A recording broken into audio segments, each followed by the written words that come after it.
Assalamualaikum warahmatullahi wabarakatuh. Perkenalkan, saya Cici Kuniasi, mahasiswa PPG Prajabatan LPTK IKIP Siliwangi, akan mempresentasikan laporan kegiatan Design Thinking fase empatis sampai fase idea. Design Thinking merupakan pendekatan atau metode pemecahan masalah dengan melalui rancangan untuk menjawab kebutuhan user atau pengguna. Fase empatis. Dalam tahap ini, kamu harus menaruh empati untuk mengenal pengguna dan memahami keinginan, kebutuhan, dan tujuan mereka.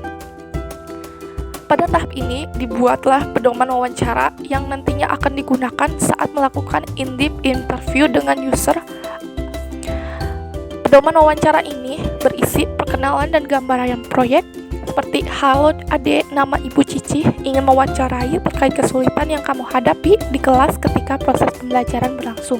Kemudian pertanyaan ringan, siapa namanya dek, gimana kabarnya, gimana perasaan adik belajar di kelas ini.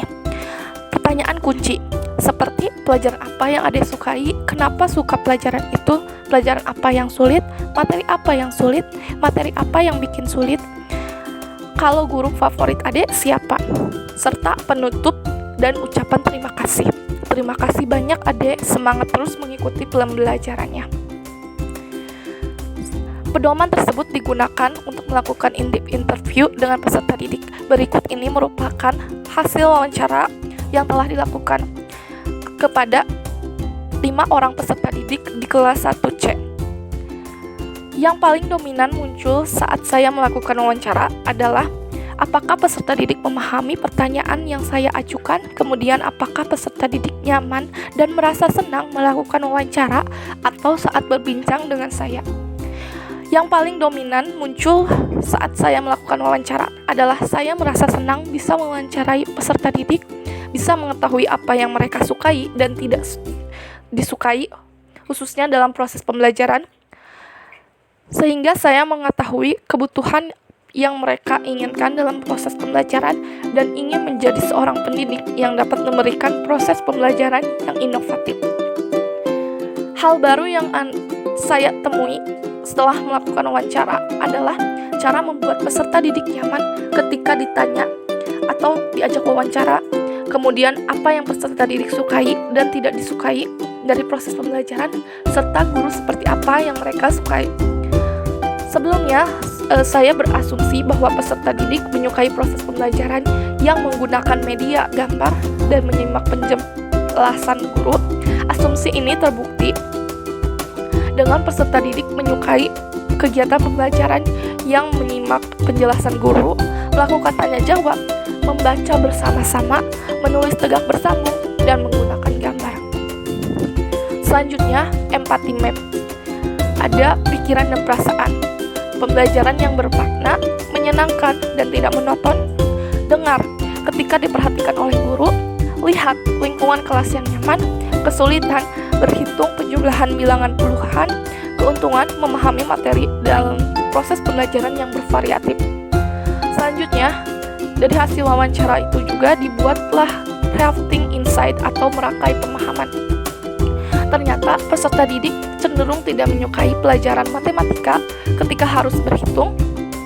Ternyata peserta didik menyukai pelajaran di ruang-ruangan seperti PJOK karena praktek dan menyehatkan tubuh. Ternyata peserta didik menyukai pembelajaran yang bervariatif agar tidak merasa bosan di kelas. Ternyata peserta didik tidak menyukai guru yang tidak ramah dan tidak mendengarkan ketika peserta didik berbicara atau merasa diabaikan. Ternyata peserta didik menyukai saat tugasnya diberikan apresiasi atau nilai oleh guru. Ternyata peserta didik menyukai pelajaran ketika diselingi dengan bernyanyi dan disajikan gambar. Ternyata peserta didik menyukai ketika pembelajaran menulis tegak bersambung dan membaca lantang bersama-sama. Ternyata peserta didik tidak menyukai pelajaran yang terlalu banyak materi. Ternyata peserta didik tidak menyukai pelajaran yang monoton seperti menulis saja. Ternyata peserta didik menyukai guru yang supel, mendengarkan apa yang mereka katakan, namun tetap tegas. Selanjutnya, terpilihlah 5 rangkaian pemahaman, yaitu ternyata peserta didik menyukai ketika pembelajaran menulis menulis tegak bersambung dan membaca lantang bersama-sama, namun kurang menyukai ketika berhitung. Ternyata peserta didik menyukai pembelajaran aktif dan bergerak di luar ruangan. Ternyata peserta didik menyukai pembelajaran yang bervariatif dan tidak monoton agar tidak merasa bosan, seperti menggunakan gambar dan bernyanyi. Ternyata peserta didik menyukai guru yang supel, menegakkan apa yang mereka katakan, namun tetap tegas. Ternyata peserta didik menyukai saat tugasnya diberikan apresiasi atau reward oleh guru. Kemudian selanjutnya dibuatlah tabel informasi, inspirasi, dan memorability. Informasi, pembelajaran yang tidak bosan. Inspirasi, ice breaking. Memorability, pembelajaran yang menyenangkan. Informasi, menyukai ketika menggunakan gambar. Inspirasi, media atau kuis. Memorability, media pembelajaran yang inovatif. Informasi, menyukai jika tugas yang dikerjakan dinilai. Inspirasi, reward. Memorability, berupa bintang. Selanjutnya, fase define. Define dalam design thinking adalah menginterpretasikan data-data yang sudah dikumpulkan mengenai permasalahan pengguna di tahap sebelumnya, yaitu tahap empatis. Pada fase ini, dibuatlah design challenge. Bagaimana kita bisa merancang kegiatan pembelajaran agar siswa kelas 1 dapat menyukai pembelajaran sesuai minat dan hobinya? Bagaimana kita bisa membuat siswa kelas 1 berperan aktif dalam pembelajaran agar pembelajaran tidak bersifat satu arah?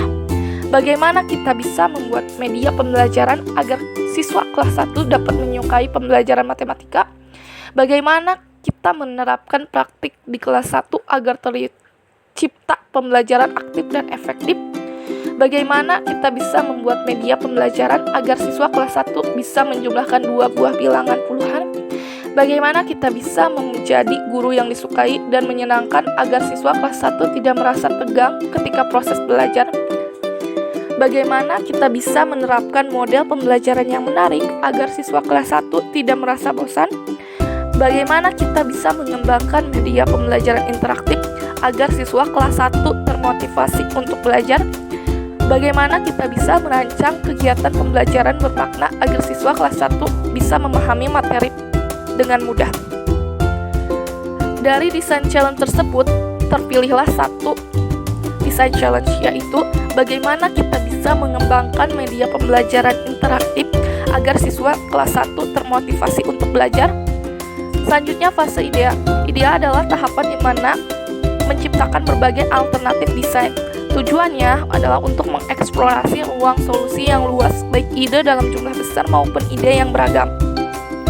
Perumusan ide. Ide pertama, video pembelajaran. Ide kedua, media pembelajaran PowerPoint interaktif. Ide 3, media berbantu Excel. Ide 4, media berbantu Canva. Ide 5, media Quizzes. Ide 6, media flashcard. Dari ide tersebut, terpilihlah satu ide, yaitu media pembelajaran interaktif berbantu Canva untuk meningkatkan motivasi belajar siswa kelas 1. Itulah laporan kegiatan fase design thinking empatis sampai fase idea yang telah dilakukan. Terima kasih sudah menonton. Wabillahi taufiq wal hidayah. Assalamualaikum warahmatullahi wabarakatuh.